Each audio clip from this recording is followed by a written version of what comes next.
Hey, what's up, ma gang d'amateurs du Lightning Chaleur? Johnny qui est là pour le dernier épisode, officiellement, de la saison de la Voix du Lightning. Parce que oui, comme on le dit, toute bonne chose a une fin. Et le parcours en série du Lightning, c'est terminé. Je sais que ça fait quand même quelques jours déjà, mais j'attendais la fin de l'autre finale pour pouvoir aujourd'hui vous parler un petit peu de la finale. Mais notre pilule a été avalée. Moi, je voudrais quand même sincèrement, je vais le faire à la fin du show, mais remercier le Lightning. Tu m'aurais dit, au camp d'entraînement, quand je gardais ces joueurs-là sur la glace, sans en connaître pratiquement un autre que Zachary Rushton, que j'avais déjà vu avec les Titans, tu m'aurais dit que, bon, il y a une équipe qui va se faire, qu'il y a 3 joueurs de l'année passée avec les Red Wings of Fredericton qui vont jouer dans cette équipe-là. Tout le reste sera des nouveaux. Qu'on va avoir une super belle saison de 1. Qu'on va faire les séries de 2 et qu'on va apporter en 6 matchs en deuxième ronde les champions de la Metal Fab Cup, je ne t'aurais probablement pas cru. Oui, dans mes prédictions du début de la saison, j'avais le cœur en fafane mode. J'avais prédit que le Lightning allait finir deuxième, puis je me disais pourquoi pas en la finale, mais je vous mentirais si je vous dirais que c'était vraiment ça que je croyais. Je rêvais à ça.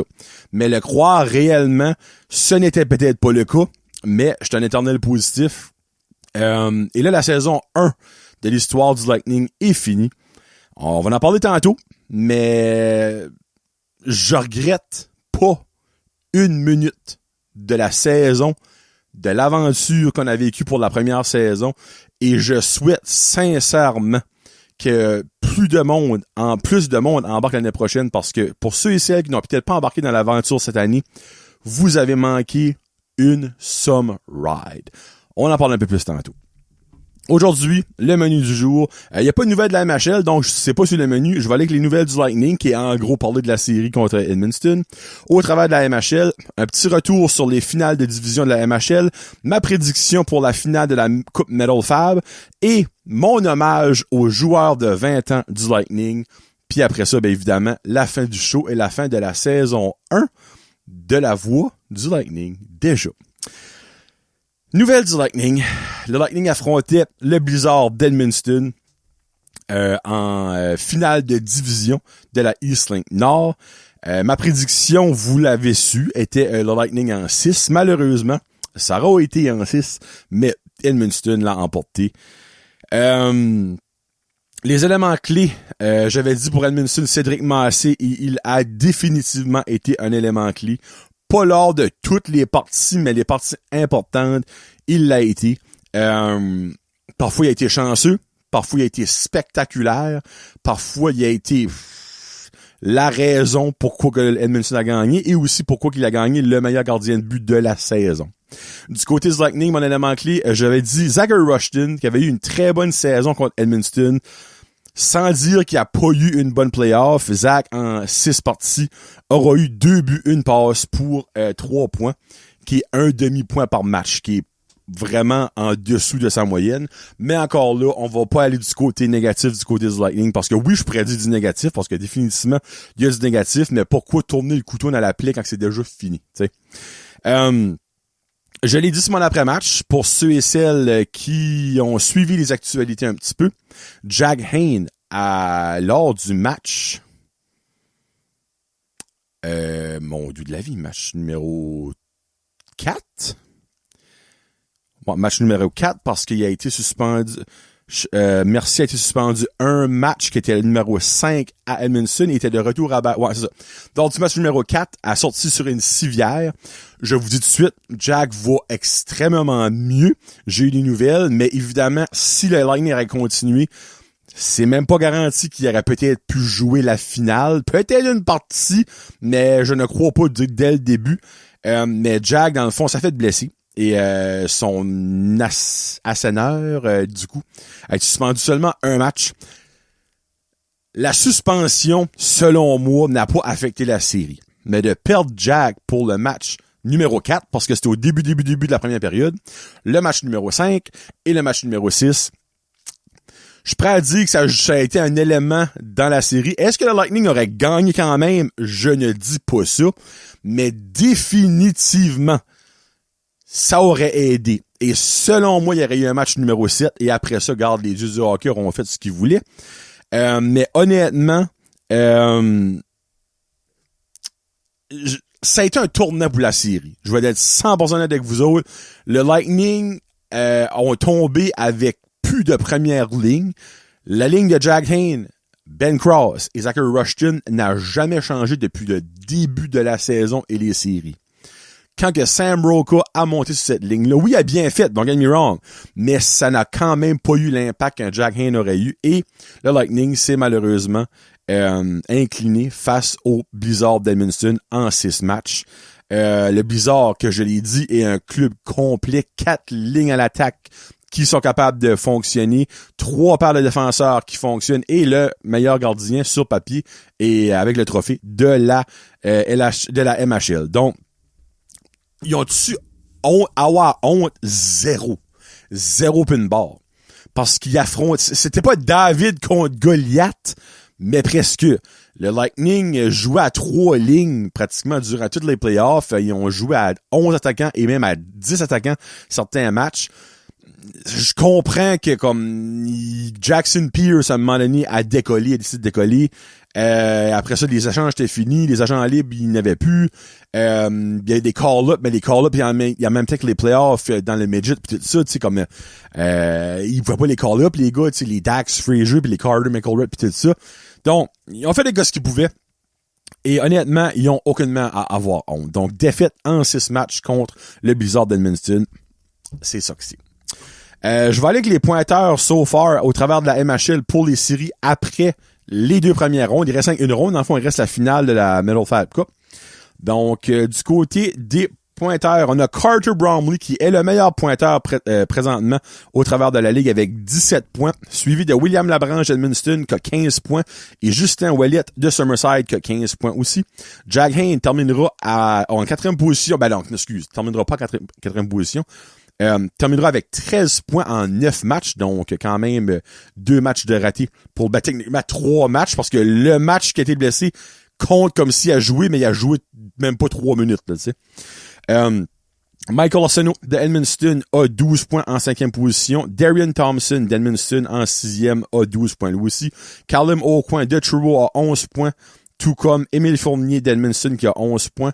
On a Elliot Mullin de Summerside avec 10 points. Tout comme Elliot Gainette de Edmundston et Élie Baillargeon de Truro avec 10 points. Du côté des meilleurs gardiens de but, Sam Bertillon de Truro est vraiment la star des playoffs.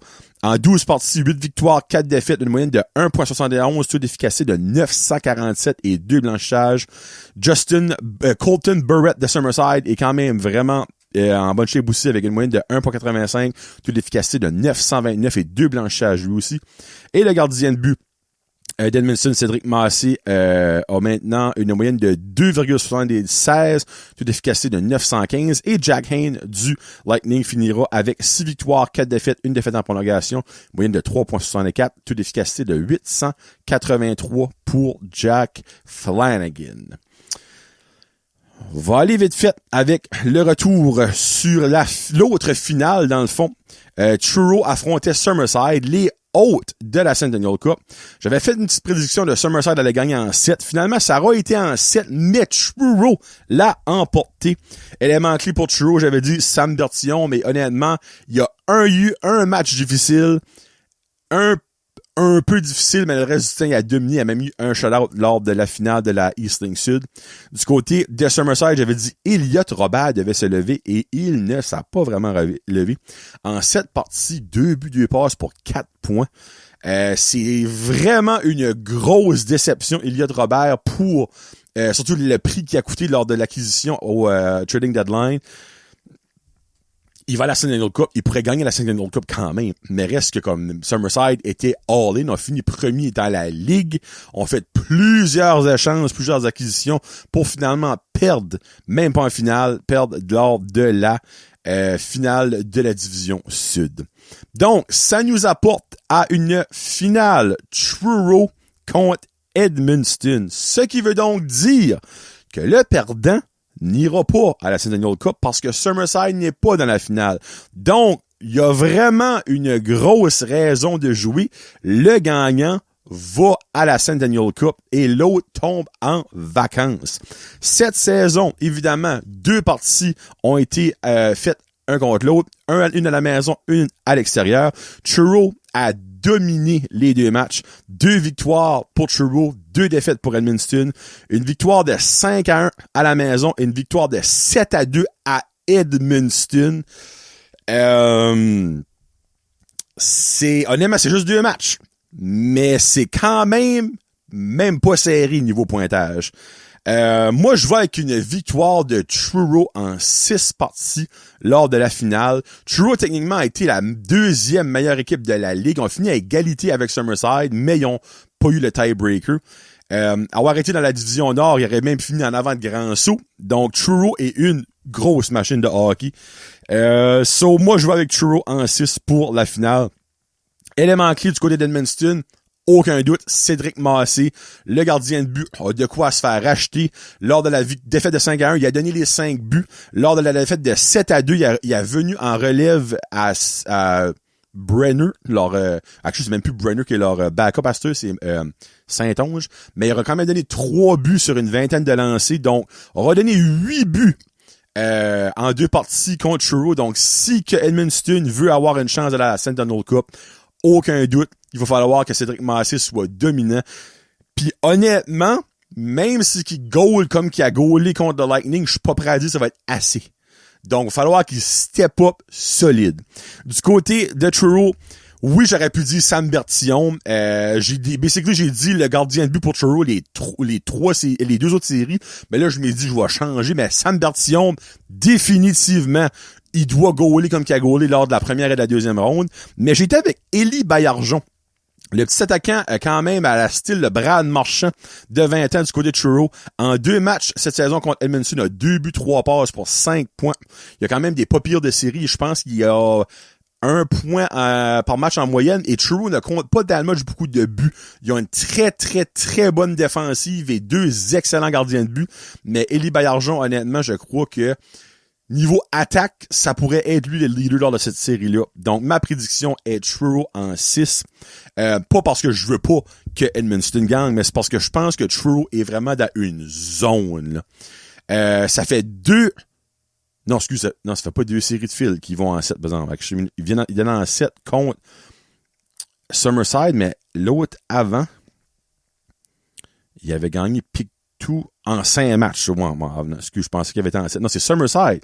Ils ont été 2 fois en 7, c'est vrai, je m'excuse, je m'ai trompé d'équipe. Donc, ça que c'est pour la finale. Évidemment, c'est mon dernier podcast pour la saison, donc je ne ferai pas un recap de la victoire et un recap de la Centennial Cup. Je l'aurais fait si le Lightning aurait été là. Mais là, honnêtement, ça me tente pas de faire un show pour parler des autres équipes parce que le Lightning, évidemment, aura aucune nouvelle. Et je doute fort qu'ils vont faire des actions. On pourra faire des trades parce que ça commence au draft. Et les agents libres, je ne pense pas qu'ils vont en signer là. Donc, ça que c'est. Et je finis cet épisode ici avec mon hommage aux joueurs de 20 ans. Et vous allez remarquer que je vais aller en ordre du moins longtemps au plus longtemps. Évidemment, il y en a 4 qui ont commencé l'année et qui l'ont fini, mais les 4 autres, je vais en ordre qui sont arrivés à Batters. Jack Flanagan. Best of the League.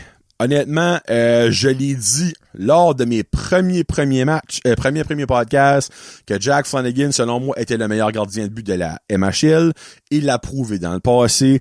A eu une saison quand même so-so avec Miramichi qui a eu vraiment pas une bonne saison. On va le chercher pour... J'en reviens pas encore honnêtement comment est-ce que ça peut coûter.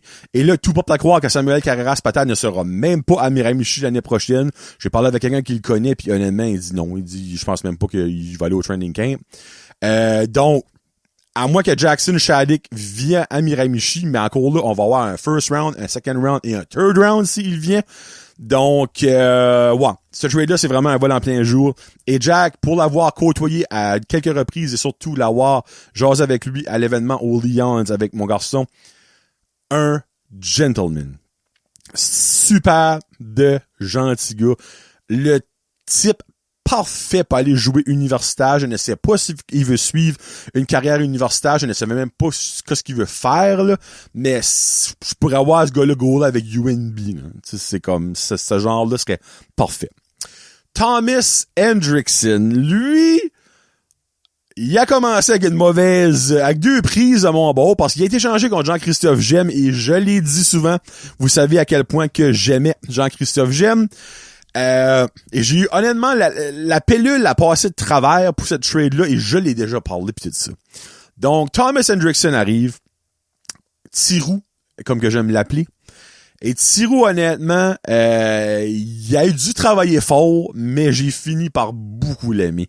Lui aussi, je l'ai rencontré quelques reprises, super sympathique, tout bubbly, rate souriant. Sur la glace, il a apporté plus offensivement que je croyais qu'il allait faire, mais aussi des bons coups d'épaule. Donc, il s'est vraiment bien adapté à sa nouvelle formation et honnêtement, il est devenu un wannabe fan favorite, honnêtement. Puis ça finit que j'ai même oublié Jean-Christophe Gemme. C'est sûr que l'année prochaine, Gemme, c'est de retour dans la ligue, tandis qu'Hendrickson ne sera pas. Je vais être tout le temps comme, on aurait pu l'avoir une autre année. Mais bon, it is what it is. Mais Thomas, j'ai adoré le voir jouer et je lui souhaite que du meilleur. Easton Adrian. Je vais le dire tout de suite, c'est mon coup de cœur parmi les 20 ans. Ce gars-là, agent libre, il y a eu techniquement une échange parce qu'il jouait en Alberta ou en Saskatchewan, là, arrive. Au début, là, j'étais comme, mais qu'est-ce que c'est ça? Grand gars avec les cheveux tout frou frisés comme un genre de mini afro. Au début, j'étais comme, mais voyons donc, comme aucun offensif. Et là, plus ça allait, il le mettait sur le power play. Je suis comme, mais qu'est-ce que c'est ça? Pour finalement, quand que Cohen McCallum s'est blessé pendant quelques semaines, il a steppé up, il est devenu notre quarterback sur le power play. Il a ramassé des points. Il a été défenseur du mois. Il a été défenseur de la semaine 1 ou 2 fois. Un gars tellement spécial. Et si vous suivez ma page de la voix du Lightning, lors de la dernière partie, après le match, j'ai fini mon après-match, descendu en bas et j'ai rencontré ses parents et il est venu moi et il m'a demandé de prendre une photo. Ça m'a tellement touché. Pis je ne sais pas c'est quoi l'avenir pour Easton Adrian, mais pour la demi-saison qui a été ici, je vous dis, il a marqué beaucoup de monde. Je sais qu'il y a beaucoup de fans qui vont s'ennuyer de lui. Easton, c'est tellement un rayon de soleil, je dis ça de même, que honnêtement, c'est à... Là, je vais essayer d'utiliser les bons mots, là. Tu sais, il veut pas, c'est un Première Nation. Il y avait tout le temps son espèce de petit collier pendentif. Il y a un meaning en arrière de ça, je veux pas m'avancer, je sais pas trop c'est quoi, là. Je sais pas si c'est comme pas le logo, là, mais comme de sa... de sa... Je sais même pas comment ça, comme tu sais, les Inuits pis tout ça, les Mi'kmaq, ben, de sa... je cherche le mot que je vais pas dire, en tout cas, que je peux pas le dire, là. Mais Easton, honnêtement, méga coup de cœur. Owen Arnold. Owen, lui, autant que Thomas Hendrickson, il fallait qu'il achète mon cœur. Owen Arnold, je savais déjà c'était qui Owen Arnold, parce que je l'ai vu 2 ans au training camp du Titan. Je savais que c'était un géant, mais je me disais, Chris, pourquoi est-ce qu'on va ramasser ce gars-là? Owen, il apporte 0 attaque. Owen est grand, des fois, il est palote. Mais tabarouette que ce gars-là aussi a du cœur. Et plus que ça a été, plus que j'ai comme vu exactement ce qu'il voulait voir en lui. Son pairing avec Easton Adrian dans les séries, c'était parfait. Il s'est découvert des talents offensifs en série. Honnêtement, ça a bien fini avec Owen. Lui aussi, c'est un gars je pourrais voir jouer là, comme à Dal, les places de même niveau universitaire. Puis honnêtement, je suis content qu'il est revenu à Batters, tu sais, comme pour lui, I guess, ça a vraiment été une grosse surprise de se faire échanger. Il s'attendait pas à ça en tout. C'est vraiment arrivé comme out of the blue. Il arrive à Batters dans un temps que on avait 5 défenseurs sur le roster. C'était vraiment comme un rough time, là. Puis à stabiliser la défensive au niveau défensif et en désavantage numérique, son gros bâton a vraiment son gros et long bâton, parce qu'il a un bâton pas mal plus long que les autres, lui, à 6 pieds 7 presque. Dans OM, c'est juste que je dirais, c'est normalement pas un style de joueur que j'aime, parce que moi j'aime les joueurs flashy, comme les joueurs qui apportent de l'attaque ou qui fessent. Puis lui, c'est zéro ça. Il apporte pas d'attaque, il fesse pas, malgré son frein, mais il a fait de la job. Et honnêtement, je suis content de ce qu'il a apporté, parce que en playoff, il y a même un but victorieux en prolongation, là, tu sais, comme... Anyway, so Owen Arnold, ça finit par bien finir avec lui. Et là, je vais aller avec les 4, nos OG. David Lebel, un des seuls francophones du club. David qui a gagné le prix genre de l'implication communautaire. Je me rappelle pas exactement du titre du trophée. Et honnêtement, c'est mérité. Il a été dans des écoles, il a participé, évidemment, à chaque joueur du Lightning, il y avait des projets et tout ça. Mais c'est vraiment un gars que j'ai apprécié, tant sur la glace que hors glace. Il y a un moment donné, il était blessé, il était assis pas loin de moi. Je connais sa famille de pension, Daniel, Andy et Jackson. Ils vont beaucoup s'ennuyer de lui. Il y a un petit en moi qui fait que je l'aimais parce que c'était un francophone. Et on sait comment il y avait pas beaucoup de francophones avec le Lightning cette année. Donc, ce sera pas long. Donc, David Lebel, honnêtement, je suis sûr qu'il a marqué bien du monde lui aussi. Je lui souhaite que du meilleur. Lui, c'est le style de gars que je pourrais clairement voir jouer dans des ligues universitaires au Québec. J'ai un feeling qu'il va retourner à la maison. T'sais, il a quand même joué à Campbellton, il a joué à Amherst, il a joué à Batters. Je pense qu'il a le temps de retourner au Québec pour lui. Unless que Frank Never Know, peut-être l'Université de Moncton va lui envoyer un petit message, là. Donc, David, je te souhaite que le meilleur. Cohen McCallum, ça a été advertisé comme notre quarterback quand on l'a ramassé lors d'une trade, et honnêtement, Cohen n'a pas déçu. C'est sûr qu'il a été blessé durant la saison, et par le temps qu'il revienne, on dirait ça prend un petit bout. En playoff, il a steppé up. Aux dernières nouvelles, c'est encore lui le meilleur pointeur niveau défenseur en playoff. Là. Je vais quand même le braguer tant que je peux, là. Défense, oui, 20e à 9 points en 11 parties, 1 but, 8 passes. Donc, il n'y a aucun autre défenseur en avant de lui jusqu'à présent. Donc, il mérite quand même une très belle mention. Cohen, un gars qui avait l'air vraiment plus réservé, mais que sur la glace faisait la job tant au niveau offensif que défensif, et j'ai vraiment aimé voir ce gars-là. Ben Crisscross. Mon mangeux de puck préféré. Le meilleur buteur de l'histoire du Lightning. Est-ce que son record de but va être battu? Je ne le sais pas. Souhaitons, parce que tous les records sont faits pour être battus. Ben, qui, honnêtement, c'est la raison qui m'a fait dire, OK, le Lightning est sérieux cette année. Au camp, quand Ben a arrivé, je garde ça, une pleine saison avec les Sea Dogs de Saint-Jean dans la LHJMQ, des bonnes stats, ne retourne pas dans la LHJMQ comme joueur de 20 ans, viens avec nous autres, on avait ses droits. Et direct au camp, je suis comme, oh, OK, ce gars-là, il peut la mettre dedans. Oui, j'ai chialé certaines fois sur lui cette année parce que tabarouette qui aime pas passer à la puck, mais quand tu finis meilleur buteur de la ligue lors de la saison, je peux pas chialer parce qu'il y a la mettre. Je dis pas exemple, il aurait joué de même, il aurait fini avec 15 buts, j'aurais dit comme, calisse, passe la puck. Non. Excusez. Ben, c'est un sniper. Il veut shooter la puck, il veut la mettre dedans, et il l'a fait. J'aimerais-tu le revoir l'année prochaine? Parce que la ligne de Hayne, Rushton et lui, c'est le seul qui revient pas. Ben, techniquement, là, ça se peut les autres aussi, mais en tout cas, on va se croiser les doigts. Non, là, qui reviennent. Mais Ben, il nous a fait voir de tous les couleurs cette année. Un gars qui a ramassé beaucoup de points, beaucoup de buts sur la première ligne. Merci beaucoup, Ben. J'ai hâte de voir où est-ce que tu vas retomber sur tes pattes. Et il fallait que je finisse avec mon capitaine, capitaine, Tyson. Let it snow, let it snow, let it snow. Tyson, pour moi, pour Loric, pour beaucoup de monde, était la face du Lightning parce que avant même qu'on connaît aucun autre joueur Il s'est présenté à Batters, il a présenté le logo avec Roger Shannon, il a présenté le chandail, il avait déjà le C. Il a gagné des prix avec le Lightning, il a gagné le prix au travers de la Ligue, tout est mérité.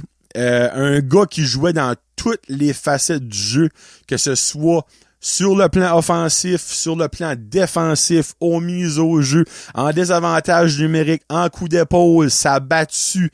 Il était là pour tous les gars. À l'extérieur, c'est un jolly old buddy.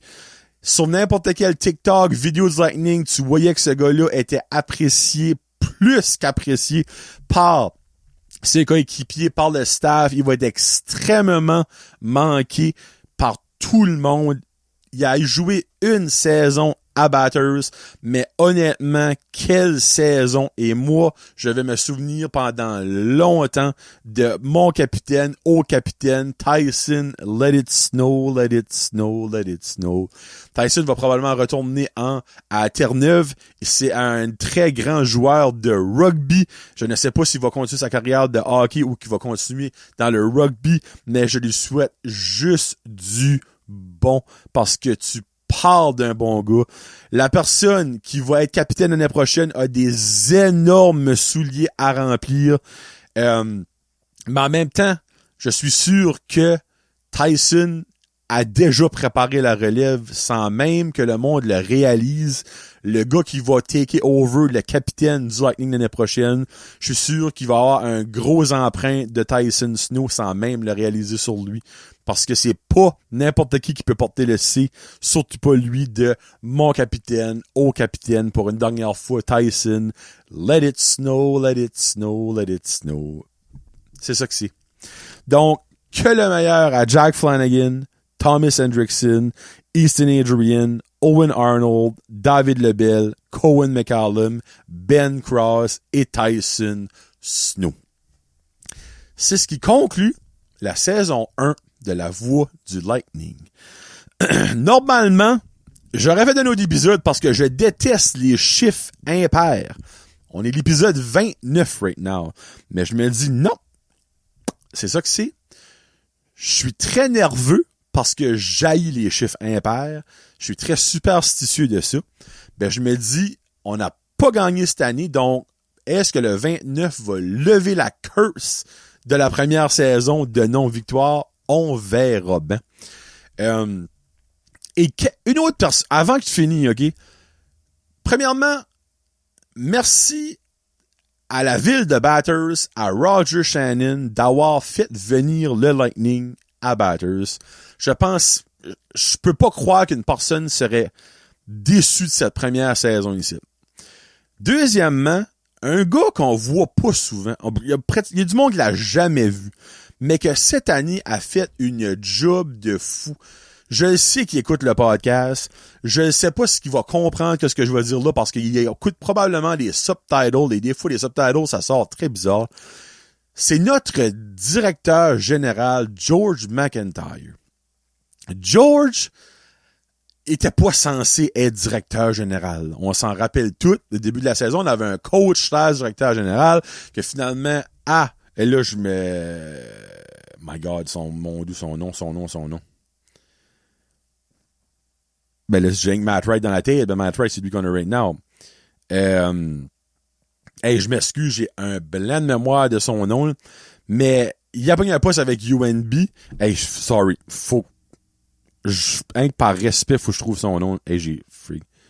Lightning. Chaleur. Head coach.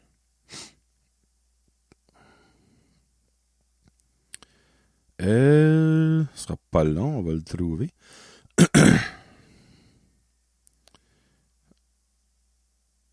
Lightning. Alliance Coaching Management Update. Kyle McAllister. Bon, Kyle McAllister, excusez-moi, pardon. Mais donc, il était déjà dans le giron de l'équipe, George McIntyre, mais arrivé comme GM. Probablement dans la situation la plus difficile ever avec le peu de joueurs retournant de Fredericton, le paquet d'échanges Chaffette, des agents libres, un camp d'entraînement, des joueurs repêchés à la dernière minute. Puis il nous a fait cette formation-là qui nous a fait vivre des grosses émotions, qui nous a emporté en 2e ronde et qui en 6e match face aux Blizzards d'Edmundston. Donc, George, honestly, you're probably the number 1 star of this season, and you don't even realize that. And I can only imagine what you will do in years to come, being prepared, knowing what you're doing, with now the contacts that you made, the players that you've contacted, the list that you probably have for the draft, the list of free agents you probably already have for next season. You deserve all the credit for this season. I saw you twice this season. We spoke many times on Messenger. But you deserve more credit that you're getting from what I'm seeing. Donc, George McIntyre, il mérite énormément. Si jamais vous le voyez à l'Arena au mois d'août lors du camp d'entraînement, allez jaser, c'est un super de nice gars. Puis honnêtement, il a fait une calisse de job cette année, compte tenu des circonstances. Et voilà. Donc, on se reparle après le repêchage. Ce sera l'épisode 1 de la saison 2. Évidemment, il y a une gap entre le repêchage puis le début du camp d'entraînement, mais je vais faire la même affaire comme j'ai fait lors de la saison 1. Ça va être un retour sur le repêchage et il y aura peut-être eu des échanges et peut-être des signatures d'agents libres c'est à ce temps-là pour le Lightning parce que, veux pas, il y a beaucoup d'additions qui vont se faire à faire. Ouais, non, j'allais pas dire de quoi j'ai pas le droit de dire, c'est vrai. Ben regarde, en attaque, on perd 3 soldats, donc c'est une pleine ligne à remplacer. Dans les buts, on perd notre gardien de but numéro 1. Donc, oui, je sais qu'on a Footy et Morgan, mais est-ce qu'ils seront de retour l'année prochaine? L'avenir nous le dira. Et on perd 2 paires de défenseurs au grand complet en défense. Ça, c'est sans compter les joueurs que peut-être ne retourneront pas ou les joueurs qui feront le saut dans la LHJMQ. Donc, il y a beaucoup de travail sur la planche pour le Lightning l'année prochaine. Souhaitons qu'il y ait quand même une base qui revienne. Les Bromley, les Haynes, les Rushton, les Cossette, les George, Usyk. Mais il va y avoir beaucoup de nouveaux visages. Et ça risque de souvent être de même dans la MHL. Mais c'est sûr que 8 joueurs de 20 ans, il n'y a pas beaucoup d'équipes qui avaient 8 joueurs de 20 ans cette année. Là. Comme il y a des équipes qui en avaient 3 ou 4. Là. Et les autres qui bâtissent, ils veulent pas pour plus tard. Là. Donc, ça sera pas tout le temps de même. Là. Mais il y a obviously plus de joueurs de 20 ans que dans la LHJMQ qui était 3. Donc, ça que c'est. Merci beaucoup d'avoir été là. Honnêtement, je vais faire un pause plus tard cette semaine, mais plus de 3000 écoutes de mes épisodes de podcast seulement. Là. Je parle pas de mes après-matchs. Là. Plus de 3000 écoutes au travers de Spotify et YouTube ma première saison. C'est au-dessus de mes attentes et c'est plusieurs milliers plusieurs dizaines de milliers d'écoutes de mes après-matchs. J'espère que l'épicerie Frenette réalise qui a fait un bon coup et qui seront de retour comme l'année prochaine, comme les sponsors de l'après-match du Lightning. J'ai eu des 5, 6, 7 000 écoutes par après-match sur certains. La majorité, c'est entre 1500 et 2000. J'ai des 3000 là-dedans, mais comme je pense que 7000, c'était le plus. Donc, c'est quand même un bon reach. Il y a quand même beaucoup de monde et beaucoup de monde d'autres équipes qui écoutaient ça que je trouve vraiment sharp. Donc, si Dieu le veut, je serai de retour l'année prochaine. Tu sais, je veux pas, il y a plein de choses qui peuvent arriver, mais mon but est de retourner avec le podcast après le repêchage à la fin du mois de juin. Et aussi, lors des après-matchs, lors de la saison 2026-2027 du Chaleur Lightning. Donc, pour une dernière fois cette saison, merci beaucoup d'avoir écouté. C'était Johnny Lejazu pour la Voix du Lightning. Peace out. #GoBolts Go! Let's go!